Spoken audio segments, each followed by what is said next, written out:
والسلام على سيد الأنبياء والمرسلين أما بعد فأعوذ بالله من الشيطان الرجيم بسم الله الرحمن الرحيم وقال ربكم ادعوني أستجب لكم صدق الله مولانا العظيم إن الله وملائكته يصلون على النبي يا أيها الذين آمنوا صلوا عليه وسلموا تسليما اللهم صل على سيدنا ومولانا محمد وعلى آل سيدنا ومولانا محمد وبارك وسلم الصلاة والسلام عليك يا سيدي يا رسول الله مل کے بلند آواز سے پڑھیے صلی اللہ علیک یا رسول اللہ وسلم علیک یا حبیب اللہ کیا مان بگانی چیز اتے ہر قدم سنبھال کے چا سجنا کیا مان بگانی وہ چیز اتے ہر قدم سنبھال کے چا سجنا تینوں دوجا سا امت نہ آوے نہ رب دی یاد بھلا سجنا تینوں دوجا سا امت نہ آوے نہ رب دی یاد بھلا سجنا ہو کے غافل موت بھلائی بیٹھے دل دنیا نال تلائی بیٹھے ہو کے غافل موت بھلائی بیٹھے دل دنیا نال تلائی بیٹھے کچھ سوچتے صحیح اس دنیا نے کیتی کس دے نال وفا سجنا کچھ سوچتے صحیح اس دنیا نے کیتی کس دے نال وفا سجنا کیا مان بگانی وہ چیز اتے ہر قدم سنبھال کے چا سجنا ہو کے غافل موت بھلائی بیٹھے دل دنیا نال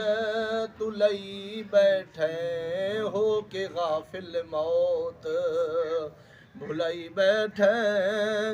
دل دنیا نال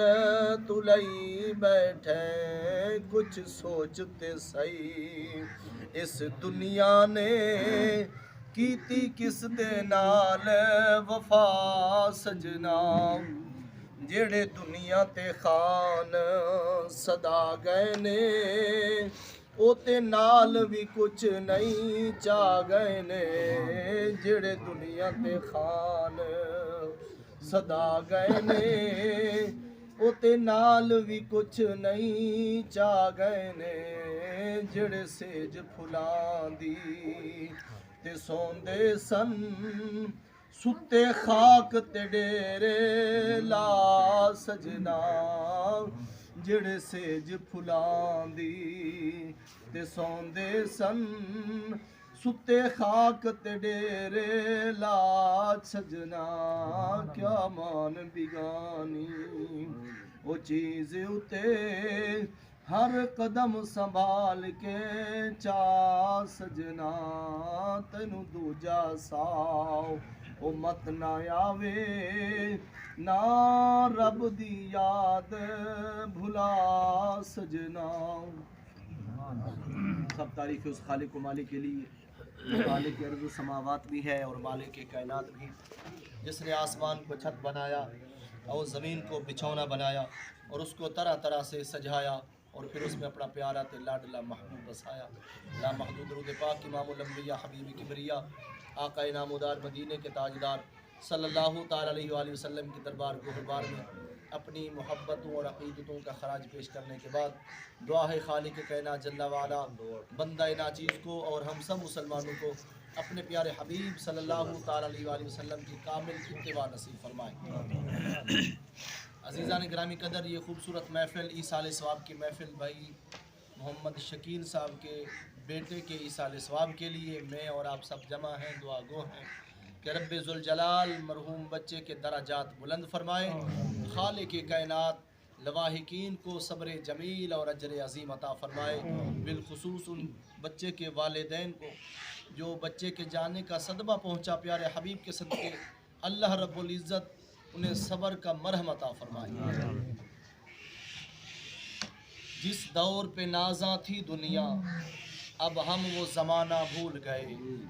اوروں کو جگانا یاد رہا خود ہوش میں آنا بھول گئے، منہ دیکھ لیا ہے آئینے میں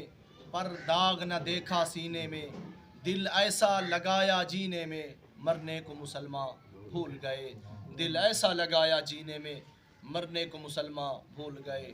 خدا کو بھول گئے لوگ فکر روزی میں، خدا کو بھول گئے لوگ فکر روزی میں، خیال رزق ہے رازق کا کچھ خیال نہیں، خیال رزق ہے اور رازق کا کچھ خیال نہیں۔ عزیزان من، اللہ رب العزت نے قرآن مجید برہان رشید میں ایصال ثواب کرنے اور دعائے خیر کرنے کا حکم ارشاد فرمایا۔ ہم جو ایصال ثواب کرتے ہیں، مرنے والوں کے لیے صدقہ جاریہ کرتے ہیں، اور اس صدقہ جاریہ کا حکم خود رب ذوالجلال نے قرآن مجید میں بیان فرمایا، اور جو ہم ختم شریف پڑھتے ہیں اور کلام الہی پڑھی جاتی ہے، واعظ و نصیحت کی جاتی ہے، اور یہ کوئی رسمی رواج نہیں بلکہ یہ سنت طریقہ ہے، کیونکہ اللہ تبارک و تعالیٰ نے قرآن مجید میں ایک مقام پہ ارشاد فرمایا فَكُلُوا مِمَّا ذُكِرَ اسْمُ اللَّهِ، فَكُلُوا مِمَّا ذُكِرَ اسْمُ اللَّهِ، کہ وہ چیز کیوں نہیں کھاتے جس پر میرا ذکر کیا گیا ہو۔ ہم ذکر کر کے وہ چیز کھا لیتے ہیں، ختم شریف پڑھتے ہیں یہ بھی اللہ کا ذکر ہے، تلاوت قرآن ہوتی ہے یہ بھی اللہ کا ذکر ہے، نعت خوانی ہوتی ہے یہ بھی اللہ اور اللہ کے محبوب کی صفت ہے، اور یہ اللہ تبارک و تعالیٰ کا ارشاد ہے کہ وہ چیز کیوں نہیں کھاتے جس پر میرا ذکر کیا جائے،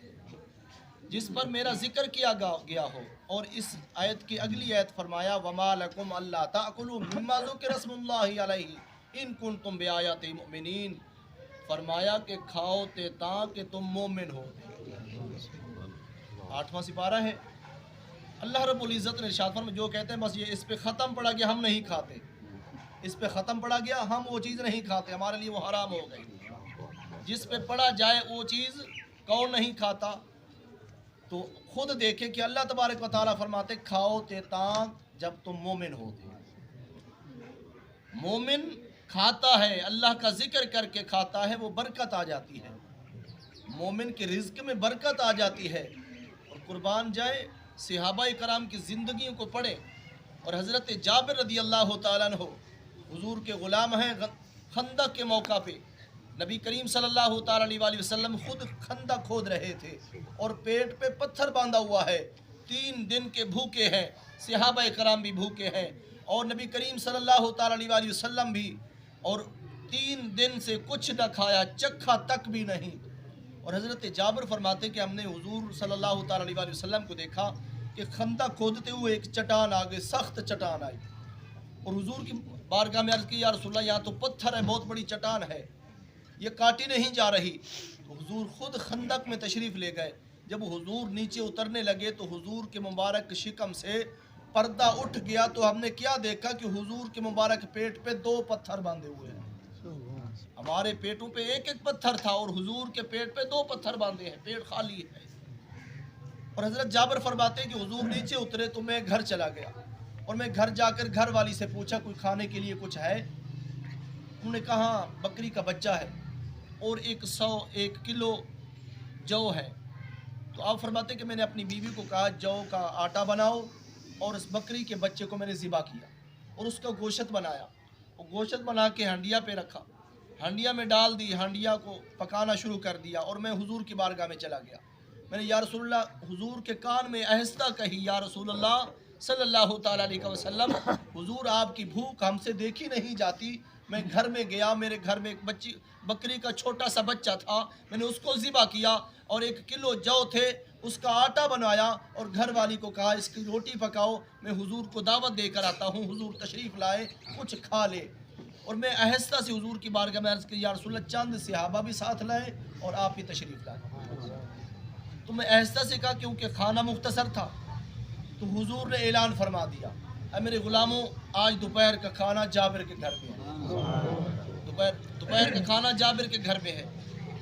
اور حضرت جابر فرماتے میں تو سن کر پریشان ہو گیا، کھانا مختصر ہے. حضور نے سب کو دعوت دے دی اور صحابہ 2 4 10 15 20 نہیں تھے، 1500 صحابہ تھے. تو 1500 صحابہ اور 1 کلو جو اور ایک بکری کا بچے کا گوشت تھوڑا سا.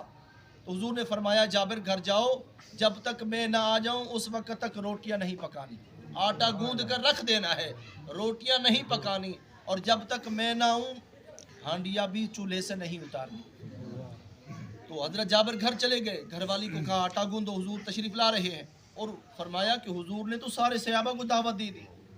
صحابہ آ گئے، حضور نبی کریم صلی اللہ علیہ وسلم تشریف لائے. سرکار نے فرمایا وہ ہانڈیاں دیگچی لاؤ میرے پاس. حضرت جابر فرماتے میں نے ہانڈیا والی دیگچی اٹھائی، حضور کی بارگاہ میں رکھ دی. حضور نے صحابہ کے سامنے لعاب دہن ڈال دیا. اللہ اللہ، اپنا لعاب دہن ڈال دیا. جو کہتے ہیں حضور ہم جیسے ہے، تو انہیں کہتے ہیں کہ اپنے بچوں بیوی بچوں کے سامنے ذرا تھوک کر تو دیکھیں ہانڈیا میں، وہ ہانڈیا تیرے منہ پہ نہ پڑے گی پھر بتانا. اور صحابہ کرام خود دیکھ رہے ہیں، حضور لعاب دہن ہانڈیا میں ڈال دیا اور لعاب دہن آٹے میں ڈال دیا، برکت کی دعا فرما دی اور فرمایا جاؤ ان روٹیوں کو پکاؤ، ہانڈیا کو اوپر سے ڈھکن نہ اتارنا اور کھانا جو ہے وہ تقسیم کرنا شروع کر دینا. قربان جائے کھانا تقسیم ہونا شروع ہو گیا. صحابہ دیکھ رہے ہیں اور صحابہ کہتے ہیں پہلے تو کھانا ہی تھا، اب تو برکت بن گئی ہے، اب تو برکت آ گئی، لعاب دہن ڈل گیا ہانڈیا میں. صحابہ خوش ہو کے حضور نے فرمایا 10 صحابہ لین بنا کے بیٹھتے جاؤ. 10 صحابہ کی لین لگ گئی اور سرکار خود تقسیم فرما رہے ہیں اور ہانڈیا سے وہ سالن نکال کر صحابہ کو تقسیم فرما رہے ہیں، روٹیاں دے رہے ہیں. اور صحابہ فرماتے ہیں کہ ہم نے 1500 صحابہ پیٹ بھر کے کھانا کھایا. 1500 صحابہ پیٹ بھر کے کھانا کھایا. کھانا وہیں کا وہیں رہا، نہ ہانڈیا ختم ہوئی نہ روٹیاں ختم. سبحان اللہ. یہ آقا کریم صلی اللہ تعالیٰ علیہ وسلم کی برکت تھی. اللہ تبارک و تعالیٰ نے آپ کو مختار کل بنا کے بھیجا ہے. تو میں نے آیت پڑھی ہے وقال ربکم ادعونی استجب لکم. اللہ رب العزت ارشاد فرماتے ہیں کہ تم دعا مانگو تمہاری دعاؤں کو قبول کرو. تو ہم کیا کرتے ہیں؟ دعا مانگتے ہیں. مرنے والا مر جاتا ہے اور اس کے لیے دعاؤں کا سلسلہ جاری ہو جاتا ہے. یہ دعائیں آئی سنیوں کے حصے میں ہیں. سنی جنازے کے بعد دعا کرتے ہیں، قبر میں لٹا کر دعا مانگتے ہیں اور پھر قبرستان پہ کنارے پہ پہنچ کر پھر دعا کرتے ہیں اور پھر گھر میں آ کر تیسرے دن ختم دلواتے ہیں، 10ویں دن ختم دلواتے ہیں، پھر کل کرتے ہیں، پھر 40واں کرتے ہیں، پھر سالانہ کرتے ہیں. ہر وقت دعاؤں کا سلسلہ جاری و ساری رہتا ہے. اللہ تبارک و تعالیٰ دعاؤں کی برکت سے مرنے والے کی بخشش فرما دیتا ہے. یہ بچہ دنیا سے رخصت ہو گیا، یہ بچہ گناہوں سے پاک تھا، گناہوں سے محفوظ تھا.